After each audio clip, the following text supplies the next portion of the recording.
Print মিডিয়ার প্রিয় সাংবাদিক ভাই বোনেরা, আসসালামু আলাইকুম। আমি ডিসি মিডিয়া ডিপি মিডিয়া সেন্টারে আপনাদের সবাইকে স্বাগত জানাচ্ছি। আপনারা জানেন গত 9 জুলাই বিকেল বেলা সন্ধ্যা 6টার সময় আনুমানিক রাজধানী স্যার সলিমুল্লাহ মেডিকেল কলেজ ও হাসপাতালের সামনে একটা অত্যন্ত ন্যাক্কারজনক ঘটনা সংঘটিত হয়েছে। এই ঘটনার প্রেক্ষিতে আমাদের গত কয়েকদিনের পুলিশি তৎপরতা এবং ওই ঘটনার যে মামলার যে সার্বিক অগ্রগতি সংক্রান্তে ব্রিফ করার জন্য আপনাদের সামনে আমরা হাজির হয়েছি। উক্ত ঘটনা সম্পর্কে বিস্তারিত আপনাদের সামনে তুলে ধরবেন ডিসি লালবাগ জনাব মোহাম্মদ জসিমউদ্দিন পিপিএম বার। আমি জসিম ভাইকে অনুরোধ করছি উক্ত ঘটনা সম্পর্কে সর্বশেষ যে অগ্রগতি সেটা আপনাদের সম্মুখে উপস্থাপনের জন্য। জসিম ভাই,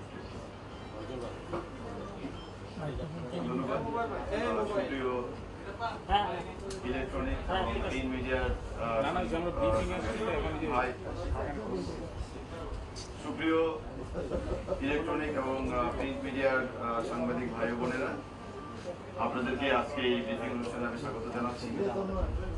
আমার এই ব্রিফিং অনুষ্ঠানে আমার সাথে উপস্থিত আছেন আপনাদের অতি পরিচিত আমাদের DC media Dhaka metropolitan police জনাব তালেবুর রহমান।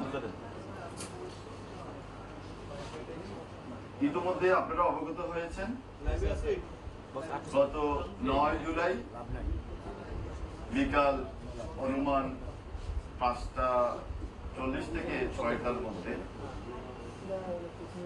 কোতোয়ালি থানাধীন স্যার সলিমুল্লাহ মেডিকেল কলেজ বা মিটফোর্ড হসপিটাল, যাকে আপনারা চিনেন, 3 নম্বর গেটে তার সংলগ্ন এলাকায় একটি হত্যাকাণ্ড সংঘটিত হয়েছে। এই হত্যাকাণ্ডটি সংঘটিত হয়েছে অনেক লোক একত্রিত হয়ে একজন লোককে বিভিন্নভাবে আঘাত করে হত্যা করেছে। এগুলোর বিভিন্ন ফুটেজ ইতিমধ্যে আপনারা সোশ্যাল মিডিয়া থেকে শুরু করে বিভিন্ন জায়গায় আপনারা দেখেছেন।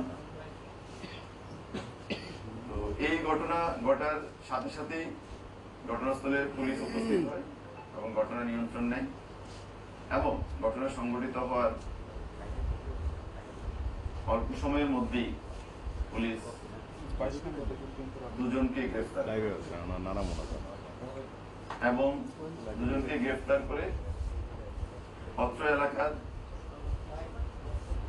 যে সকল সিসি ক্যামেরা আছে সেই সকল ক্যামেরার ফুটেজগুলো কালেকশন করে এবং আমি ডিসি লালবাগ হিসেবে ঘটনা আমার যেহেতু এটা আমার রেসপন্সিবিলিটির মধ্যে এবং আমার এরিয়ার মধ্যে, আমি বলা যায় 20 থেকে 25 মিনিটের মধ্যে আমি নিজের ঘটনাস্থলে উপস্থিত।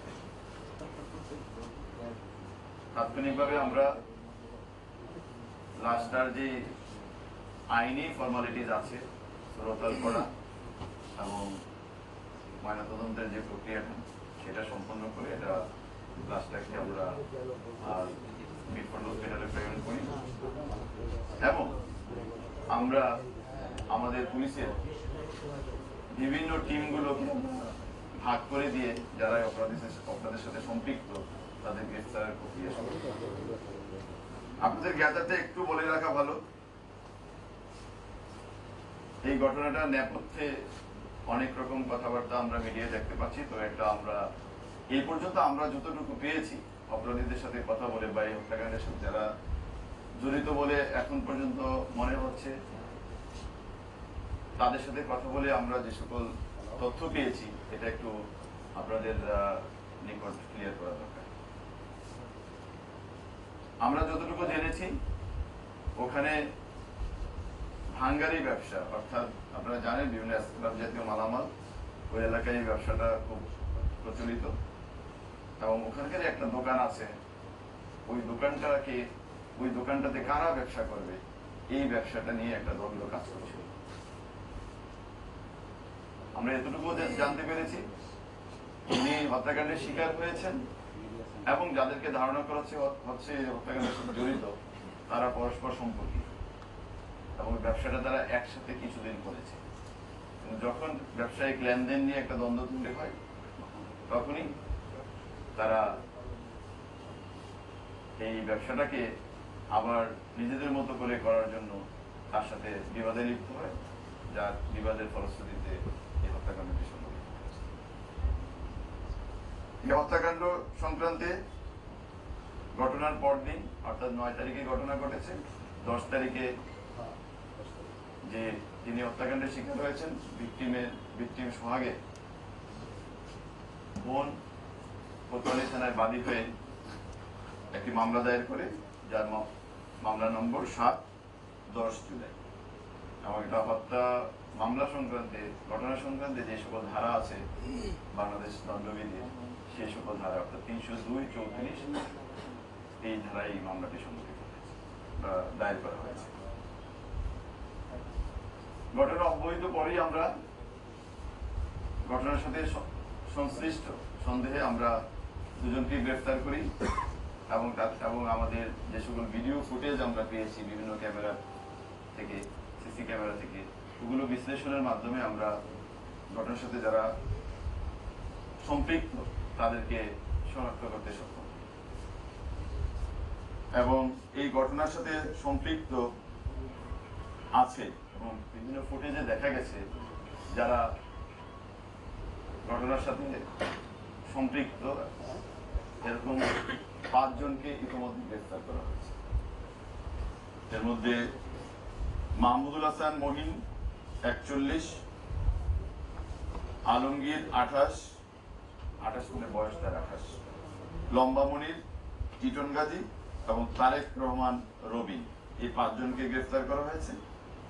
এর মধ্যে মাহমুদুল হাসান মহিন এবং তারেক রহমান রবিন এজাহার নামীয় 1 এবং এজাহার নামীয় 15, এই দুজন ঘটনার দিনই গ্রেফতার হয়েছে এবং তাদের দেয়া তথ্যের ভিত্তিতেই অন্যান্য আসামিদেরকে শনাক্ত করা হয়েছে এবং এই দুজন এই মুহূর্তে আমাদের হেফাজতে আছে।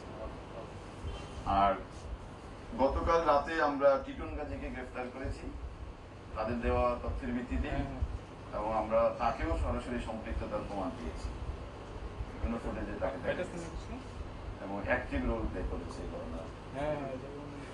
এবং আপনারা হয়তো ইতিমধ্যে অবগত হয়েছেন র্যাপিড অ্যাকশন ব্যাটালিয়ন 2 জনকে গ্রেফতার করেছে। অর্থাৎ সব মিলে এই মামলায় এখন পর্যন্ত 5 জন গ্রেফতার হয়েছে। র্যাব 2 জন করেছেন আর ঢাকা মেট্রোপলিটন পুলিশ কর্তৃক 3 জন গ্রেফতার হয়েছে। আমরা এই মামলাটি দায়ের হওয়ার সাথে সাথেই আমাদের একটি চৌকস তদন্ত টিম করা হয়েছে। সেই টিমটি মামলার তদন্ত পরবর্তী কার্যক্রম এগিয়ে দেওয়ার জন্য কাজ করছে এবং অপরাপর যারা অপরাধী এবং এই ঘটনার সাথে সম্পৃক্ত তাদের গ্রেফতারের সকল প্রক্রিয়া চলমান রয়েছে। ঘটনা সংক্রান্তে এতটুকু এখন পর্যন্ত আমাদের ধন্যবাদ।